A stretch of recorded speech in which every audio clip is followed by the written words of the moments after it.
ಇವತ್ತು ಪವಿತ್ರಗೌಡ ಪರ ವಕೀಲರು ಒಂದು ಅರ್ಜಿಯನ್ನ ಸಲ್ಲಿಸಿದ್ದಾರೆ. ದೇವಸ್ಥಾನಕ್ಕೆ ತೆರಳಬೇಕು, ಹಾಗಾಗಿ ಅವಕಾಶವನ್ನ ಕೊಡಿ, ಹೊರ ರಾಜ್ಯಕ್ಕೆ ಹೋಗೋದಕ್ಕೆ ಅವಕಾಶವನ್ನ ಕೊಡಿ ಅಂತ ಹೇಳಿ ಅದು 1 ತಿಂಗಳ ಕಾಲಾವಕಾಶ ಕೋರಿರುವಂತಹ ಪವಿತ್ರಗೌಡ ಕೋರ್ಟ್ ಇದನ್ನ ಯಾವ ರೀತಿಯಾಗಿ ಪರಿಗಣನೆಗೆ ತೆಗೆದುಕೊಳ್ಳುತ್ತೆ ಅಂತೇಳಿ ಕಾದು ನೋಡಬೇಕು. ರೇಣುಕಾಸ್ವಾಮಿ ಕೊಲೆ ಪ್ರಕರಣದ A1 ಆರೋಪಿ ಆಗಿರುವಂತಹ ಪವಿತ್ರಗೌಡ ಜಾಮೀನಿನ ಮೇಲೆ ಹೊರಗಿದ್ದಾರೆ. ಈಗ 1 ತಿಂಗಳ ಕಾಲಾವಕಾಶ ಹೊರ ರಾಜ್ಯಕ್ಕೆ ಹೋಗಿ ದೇವಸ್ಥಾನಕ್ಕೆ ಹೋಗಬೇಕು, ದೇವರ ದರ್ಶನ ಮಾಡೋದಕ್ಕೆ ಅವಕಾಶವನ್ನು ಕಲ್ಪಿಸಿಕೊಡಿ ಅಂತೇಳಿ ಕೋರ್ಟ್ ಮೊರೆ ಹೋಗಿದ್ದಾರೆ. ಕೋರ್ಟ್ ಇದಕ್ಕೆ ಅನುಮತಿ ಕೊಡ್ತಾ ಇಲ್ವಾ ಅನ್ನೋದನ್ನ ಕಾದು ನೋಡಬೇಕು. ಮತ್ತಷ್ಟು ಮಾಹಿತಿಯನ್ನು ಕೊಡೋದಕ್ಕೆ ನಮ್ಮ ಕ್ರೈಮ್ ರಿಪೋರ್ಟರ್ ಧ್ರುವರಾಜ್ ಈಗ ನೇರ ಸಂಪರ್ಕದಲ್ಲಿ ಜಾಯ್ನ್ ಆಗಿದ್ದಾರೆ. ಧ್ರುವರಾಜ್, ಏನೆಲ್ಲ ಆಯ್ತು ಇವತ್ತು ಕೋರ್ಟ್ನಲ್ಲಿ? ಎಸ್ ನಾಗೇಂದ್ರ, ಮುಖ್ಯವಾಗಿ ರೇಣುಕಾಸ್ವಾಮಿ ಹತ್ಯೆ ಕೇಸ್ನ 17 ಆರೋಪಿಗಳು ಇವತ್ತು ಸಿಸಿಎಚ್ ಕೋರ್ಟ್ನ 57ನೇ ಕೋರ್ಟ್ ನಂಬರ್ ಹಾಲ್ಗೆ ಹಾಜರಾಗಿದ್ರು.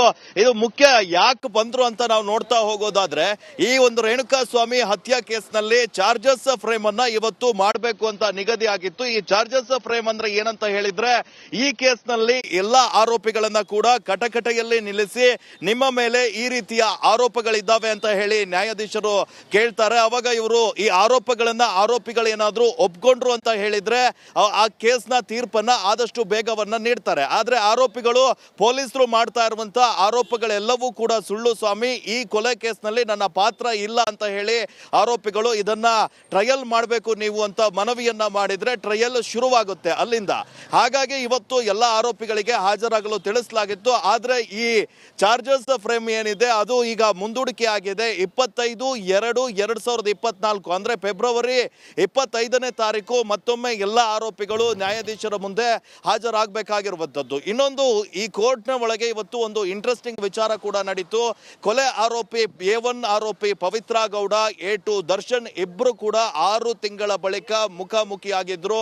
ಈ ಹಿಂದೆ ಅವರು ಪರಪ್ಪನ ಅಗ್ರಹಾರದಲ್ಲಿ ಇದ್ದಾಗ ವಿಡಿಯೋ ಕಾನ್ಫರೆನ್ಸ್ ಸಂದರ್ಭದಲ್ಲಿ ಒಂದ್ಸಲ ಆವಾಗ ಮುಖಾಮುಖಿ ಆಗ್ತಾ ಇದ್ರು. ಅದು ಬಿಟ್ರೆ ಈ 6 ದರ್ಶನ್ ಮತ್ತು ಪವಿತ್ರ ಗೌಡ ಜೈಲಿನಿಂದ ಬಿಡುಗಡೆ ಆದ ನಂತರ ಕೂಡ ಒಬ್ಬರ ಮುಖ ಒಬ್ಬರು ನೋಡ್ಕೊಂಡಿರಲಿಲ್ಲ. ಆದ್ರೆ ಇವತ್ತು ಇಬ್ರು ಕೂಡ ಒಬ್ಬರೊಬ್ಬರು ಅಂದ್ರೆ ಮುಖಾಮುಖಿ ಆದ್ರು. ಈ ಸಂದರ್ಭದಲ್ಲಿ ಪವಿತ್ರ ಗೌಡ ಭಾವುಕರಾದಂತ ಒಂದು ಕ್ಷಣ ಕೂಡ ಕಂಡು ಬಂತು. ಆಗ ದರ್ಶನ್ ಅವರು ಪವಿತ್ರ ಅವರ ಒಂದು ಬೆನ್ನನ್ನ ಸವರಿ ಸಮಾಧಾನ ಮಾಡುವಂತ ಕೆಲಸವನ್ನ ಕೂಡ ಮಾಡಿದ್ರು. ಇವತ್ತು ಕೋರ್ಟ್ ನಲ್ಲಿ ಆಗಿದ್ದಿಷ್ಟೇ, ಎಲ್ಲ ಆರೋಪಿಗಳ ಹೆಸರನ್ನ ಕೂಡ ಕರೆದ್ರು. ಎಲ್ಲರೂ ಹಾಜರಾತಿಯನ್ನ ಖಾತ್ರಿ ಪಡಿಸಿಕೊಂಡಂತಹ ನ್ಯಾಯಾಧೀಶರು ಈ ಪ್ರಕರಣವನ್ನ ಕೇಸ್ ಇದನ್ನ ಮುಂದೂಡಿಕೆ ಮಾಡಿದ್ರು. 25/2/2024 ಈ ಒಂದು ಚಾರ್ಜಸ್ ಫ್ರೇಮ್ ನಡೆಯುತ್ತೆ. ಕಟಕಟೆಯಲ್ಲಿ ನಿಲ್ಲಿಸಿ ಎಲ್ಲ ಆರೋಪಿಗಳಿಗೆ ನಿಮ್ಮ ಮೇಲೆ ಈ ತರ ಆರೋಪ ಇದೆ, ನೀವು ಒಪ್ಕೊಳ್ತೀರಾ ಎನ್ನುವಂತ ಒಂದು ಇದನ್ನ ಕೂಡ ನ್ಯಾಯಾಧೀಶರು ಕೇಳ್ತಾರೆ. ಇನ್ನೊಂದು ವಿಚಾರ ಅಂತ ಹೇಳಿದ್ರೆ, ಪವಿತ್ರ ಗೌಡ ಏನಿದ್ದಾರೆ ಈ ಪ್ರಕರಣದ A1 ಆರೋಪಿ, ಕೋರ್ಟ್ಗೆ ಮತ್ತೊಂದು ಅರ್ಜಿಯನ್ನ ಹಾಕಿದ್ದಾರೆ.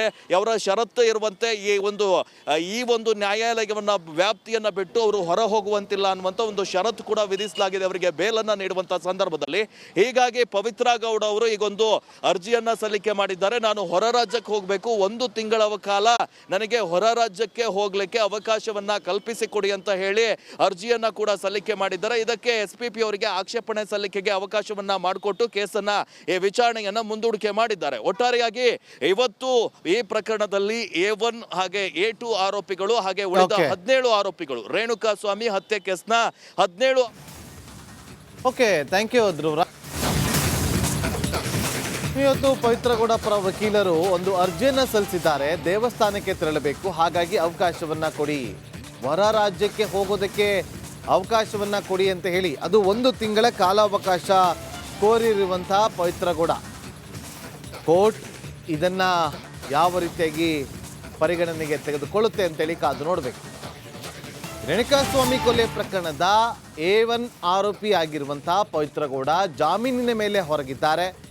ಈಗ 1 ತಿಂಗಳ ಕಾಲಾವಕಾಶ ಹೊರ ರಾಜ್ಯಕ್ಕೆ ಹೋಗಿ ದೇವಸ್ಥಾನಕ್ಕೆ ಹೋಗಬೇಕು, ದೇವರ ದರ್ಶನ ಮಾಡೋದಕ್ಕೆ ಅವಕಾಶವನ್ನು ಕಲ್ಪಿಸಿಕೊಡಿ ಅಂತೇಳಿ ಕೋರ್ಟ್ ಮೊರೆ ಹೋಗಿದ್ದಾರೆ. ಕೋರ್ಟ್ ಇದಕ್ಕೆ ಅನುಮತಿ ಕೊಡ್ತಾ ಇಲ್ವಾ ಅನ್ನೋದನ್ನ ಕಾದು ನೋಡಬೇಕು. ಮತ್ತಷ್ಟು ಮಾಹಿತಿಯನ್ನು ಕೊಡೋದಕ್ಕೆ ನಮ್ಮ ಕ್ರೈಮ್ ರಿಪೋರ್ಟರ್ ಧ್ರುವರಾಜ್ ಈಗ ನೇರ ಸಂಪರ್ಕದಲ್ಲಿ ಜಾಯ್ನ್ ಆಗಿದ್ದಾರೆ. ಧ್ರುವರಾಜ್, ಏನೆಲ್ಲ ಆಯ್ತು ಇವತ್ತು ಕೋರ್ಟ್ನಲ್ಲಿ?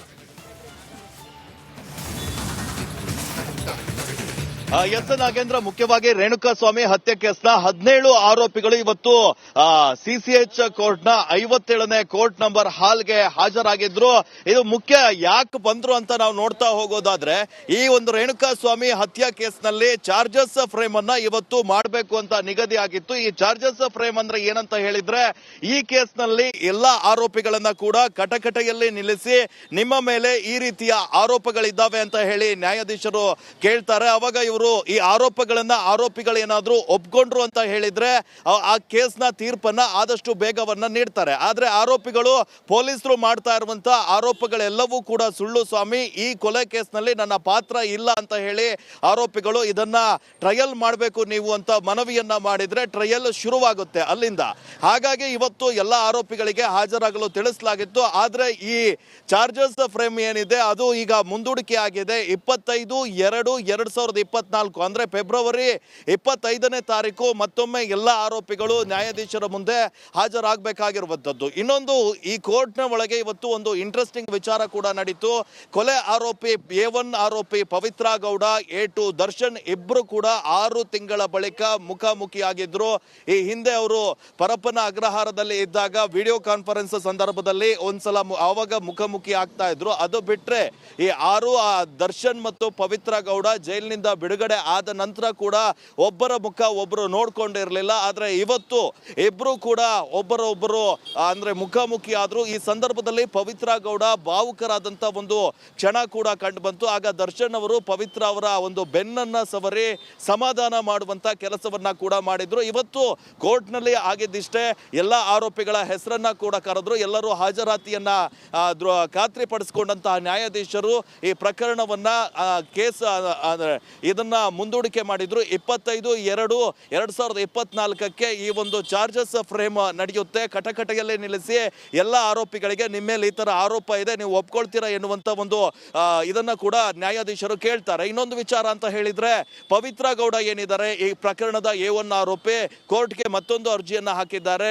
ಅವರ ಷರತ್ತು ಇರುವಂತೆ ಈ ಒಂದು ನ್ಯಾಯಾಲಯವನ್ನ ವ್ಯಾಪ್ತಿಯನ್ನ ಬಿಟ್ಟು ಅವರು ಹೊರ ಹೋಗುವಂತಿಲ್ಲ ಅನ್ನುವಂತ ಒಂದು ಷರತ್ತು ಕೂಡ ವಿಧಿಸಲಾಗಿದೆ ಅವರಿಗೆ ಬೇಲನ್ನ ನೀಡುವಂತ ಸಂದರ್ಭದಲ್ಲಿ. ಹೀಗಾಗಿ ಪವಿತ್ರ ಗೌಡ ಅವರು ಈಗೊಂದು ಅರ್ಜಿಯನ್ನ ಸಲ್ಲಿಕೆ ಮಾಡಿದ್ದಾರೆ. ನಾನು ಹೊರ ರಾಜ್ಯಕ್ಕೆ ಹೋಗಬೇಕು, 1 ತಿಂಗಳ ಕಾಲ ನನಗೆ ಹೊರ ರಾಜ್ಯಕ್ಕೆ ಹೋಗ್ಲಿಕ್ಕೆ ಅವಕಾಶವನ್ನ ಕಲ್ಪಿಸಿಕೊಡಿ ಅಂತ ಹೇಳಿ ಅರ್ಜಿಯನ್ನ ಕೂಡ ಸಲ್ಲಿಕೆ ಮಾಡಿದ್ದಾರೆ. ಇದಕ್ಕೆ SPP ಅವರಿಗೆ ಆಕ್ಷೇಪಣೆ ಸಲ್ಲಿಕೆಗೆ ಅವಕಾಶವನ್ನ ಮಾಡಿಕೊಟ್ಟು ಕೇಸನ್ನ ವಿಚಾರಣೆಯನ್ನ ಮುಂದೂಡಿಕೆ ಮಾಡಿದ್ದಾರೆ. ಒಟ್ಟಾರೆಯಾಗಿ ಇವತ್ತು ಈ ಪ್ರಕರಣದಲ್ಲಿ A1 ಹಾಗೆ A2 ಆರೋಪಿಗಳು ಹಾಗೆ ಉಳಿದ 17 ಆರೋಪಿಗಳು ರೇಣುಕಾಸ್ವಾಮಿ ಹತ್ಯೆ ಕೇಸ್ನ 17. Okay, thank you Dhruvaraj.